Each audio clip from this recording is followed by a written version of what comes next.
আসসালামু আলাইকুম। আজ বাঞ্ছারামপুর বড় বাজারে গরুর হাট গিয়েছিলাম গরু দেখার জন্য এবং কেনার জন্য গিয়েছিলাম। ভালো জাতের গরু থাকলে কিনতাম, কিন্তু গরু তেমন ভালো জাত মানের গরু পাই নাই। তো দুইটা গরু অবশ্য ছিল মোটামুটি দামের মধ্যে। এই সাদা গরুটা, গরু ক্রয়ের ক্ষেত্রে নাভি কম্বল এবং গরুর চামড়া একটু ঢিলা কিনে এটা দেখতে হয়। কেনার সময় লাভ না করতে বেচার সময় গরু লাভ করা যায় না, গরু কিনে করতে হয়।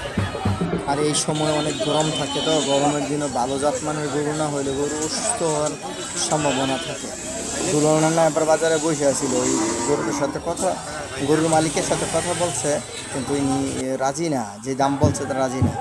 তাই ভাবলাম একটু বাজারের ভিতর থেকে ঘুরে আসি, দেখি রুটির দোকানগুলো খোলা আছে কিনা। কারণ রুটি তো আমার খুব, বাজারে গেলেই রুটি খাইতে মন চায়, একটা রুটি খাইয়ে আসি। হ্যাঁ হ্যাঁ হ্যাঁ হ্যাঁ হ্যাঁ। একটা রুটি লাগবে তো, গরু কিনতে আসছি না, কিন্তু একটা রুটি খেয়েছে আর কি বাজারতে।